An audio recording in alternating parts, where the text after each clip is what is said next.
Hi. I have a couple of questions, and one has to do with what I think Bob was talking about, relationships. I'm in the process of separating from my wife of 18 years, and I've been looking at that. Part of what's going on, similar to what he was talking about in terms of a house, when I look at my relationship, how it was, there are a lot of things about it that I really appreciate and really love.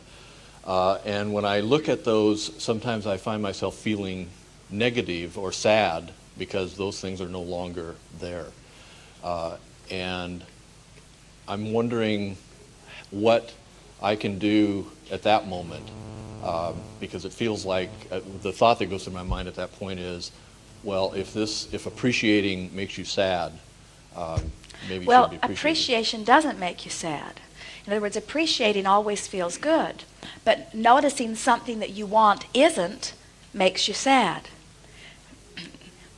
Okay. In other words, if you can realize that if it feels good, that means you're in vibrational harmony with the essence of it. If it feels bad, that means you're not in vibrational harmony with the essence of something that you want.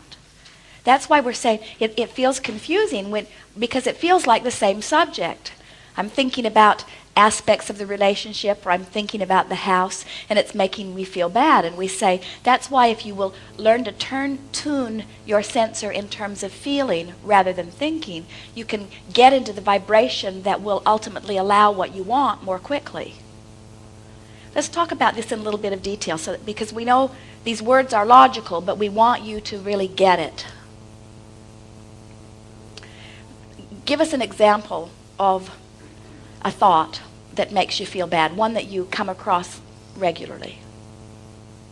That my wife, Karen, and I used to walk a lot with our dog in the woods and on the beach and things like that. The other day, a wonderful man in Southern California sat in a room like this, and he was talking about some things that were going wrong. And we played with him a little bit, as you've heard us doing here today, trying to get him to talk about what he wanted. And finally he blurted, "Well, sure, Abraham, if I could have it my way." And we said, hear that. If you could have it your way, in other words, you absolutely can have it your way once you find the feeling place of what your way is. And sometimes it takes a little bit of contrasting experience to even understand what you want.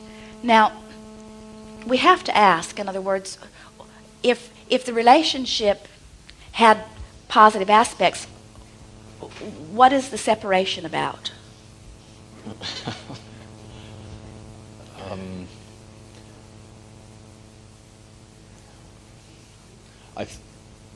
I think that the separation is about the two of us realizing that there were other things that we needed to do or to explore for ourselves in our lives that were not happening for some reason in our relationship. So it felt sort of like whatever the dynamics were of your relationship, it was keeping you bogged down and disallowing both of you from many of the things that you wanted.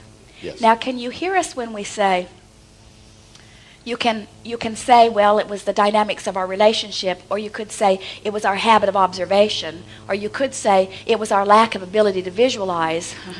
In other words, there are a lot of other ways of explaining that, aren't there? Now, we're not in any way implying that you're making a bad decision in choosing something different. In other words, that's just fine. But if you will begin to think in terms of what you're moving to rather than what you seem to be moving from, you'll begin to feel better right away. Can you find anything like that easily? In other words, what are you going to? Or is most breakup or divorce about what I'm leaving, what I'm moving from? Is a divorce more about exclusion than anything? Not always, but for the most part, a divorce is more about what I don't want. And so there's a lot of pushing against what I don't want, which puts you in sort of rocky ground for a while, because what you do want then can't begin to flow to you. That's why our friend began earlier by saying, I am going through, or I have been going through, or I've just gone through. In other words, gone through an ordeal. You usually don't say, I've just gone through a delightful walk in the park. You usually don't say that. I've gone through this ordeal. Now, from where you're standing, having lived this exaggerated contrast, because there were some issues that along the way were causing some desires to be born within you. So along that rocky contrasting ground and within the mess of the divorce and even in the sadness that follows it, from where you stand now, what do you most want? In other words, what has the contrast netted for you? What decisions have you come to as a result of what you've been living? Well, I think where I'm headed is to a place where I express myself both in my relationship with whoever that may be with and out in the world. Now, has somebody been telling you that you don't express yourself? Is that your conclusion, or has somebody been accusing you of non-expression? Yeah, somebody has. Oh, Guess you thought who? so. No. It was that one, wasn't it? The reason that we ask that is because almost always when someone makes a clear statement of something they've decided, it usually is born out of some contrasting experience.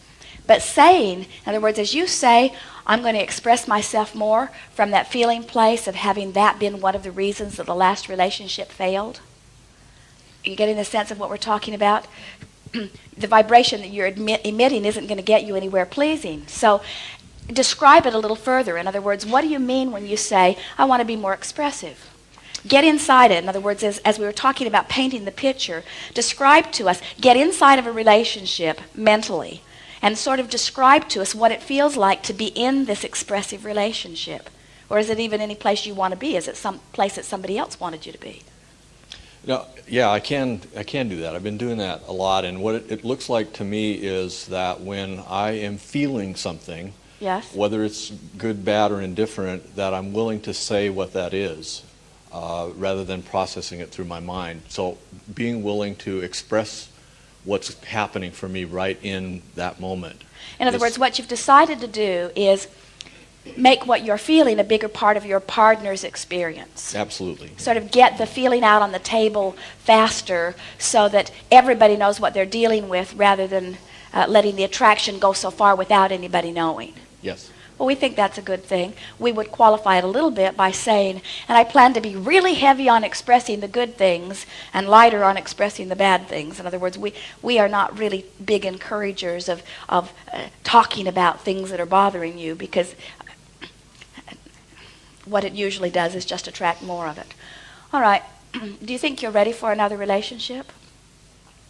In other words, is it something that when you think about that, does it make your heart flutter a little bit? Does it make a feeling of enthusiasm move in you at all?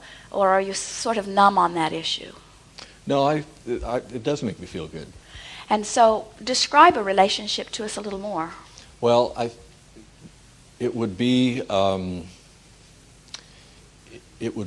relationship on lots of different levels, physical, mental, emotional, in the sense that we could walk on a beach and be happy and say nothing, or we could be in a conversation in front of a fire somewhere talking about the deepest metaphysical principles all the way down to why that log was burning, how it was burning.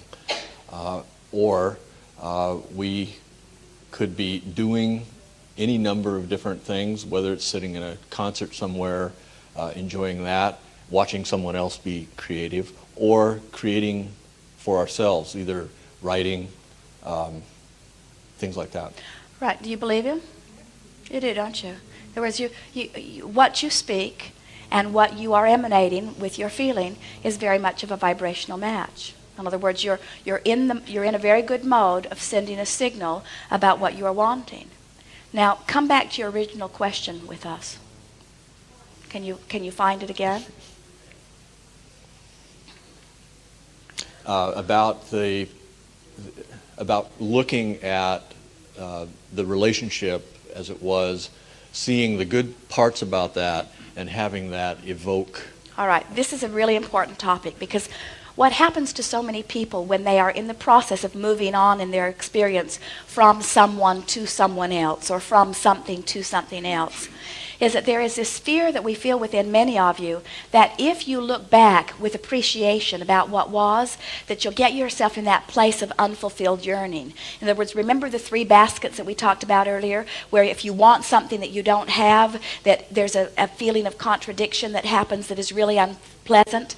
So what happens to most people is, in order to at all costs avoid that feeling of wanting something that they don't have, then they play down their wanting. In other words, they don't allow themselves to really want it. They're afraid to revisit those subjects because they're afraid of that pain coming back again. But what we're encouraging you to do really is to sort of bite the bullet and still go for your ideas of what you are wanting, and at the same time do your best to find aspects of it. In other words, try to feel good while you're thinking those thoughts.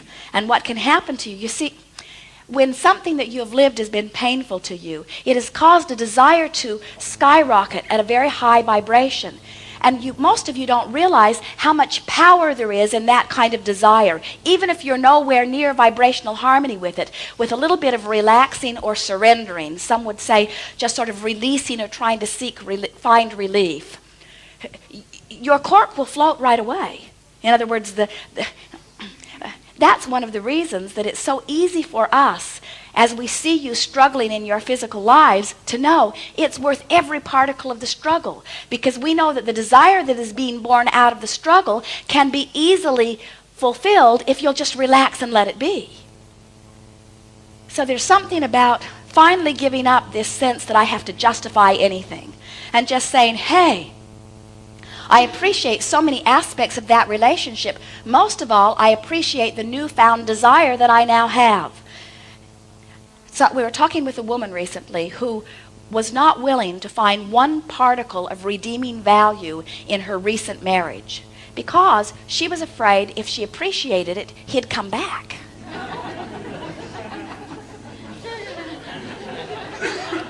And we said, the only way he would come back is if you keep feeling the way you've been feeling. In other words, by finding a vibration that feels really good, that's very foreign from all that was, in other words, you don't need to worry about that coming back. And so just reach for that place that feels good, and in a very easy, comfortable way. You're very good with words. In other words, you're very good at painting emotional pictures by visualization and with words, and we would encourage you to just play with that. It is our feeling that good things are so near to you that it's almost as if you can open a door and there they'll be. In other words, there will not be a long period of time between where you are and the manifestation of what you are wanting. If I can just follow, thank you. Yes. If I could just follow up on that for a moment. The other thing I wanted to ask about, and it seems related to me, is that lately I've been noticing that when I'm visualizing things in the way that I want them, there are some moments when I'm not visualizing, and I seem to have a default mechanism based upon years and years of habits of thought and all those kinds of things. It feels like that default mechanism is sabotaging me somehow, that I'm not even conscious of it. But well, let us tell you what that's about. It's a habit of thought that's such a habitual, comfortable thought that you don't even know you're thinking it unless you have trained yourself to. You see, it's like when you deliberately hold a positive thought for 17 seconds, 34 seconds, 51 seconds, 68 seconds, you consciously attune yourself to that frequency. Then when you go into that default mode that you're talking about, it sticks out like a sore thumb. But if you haven't established a real clear benchmark, then you can drift off into that nebulous area and not be so aware of it.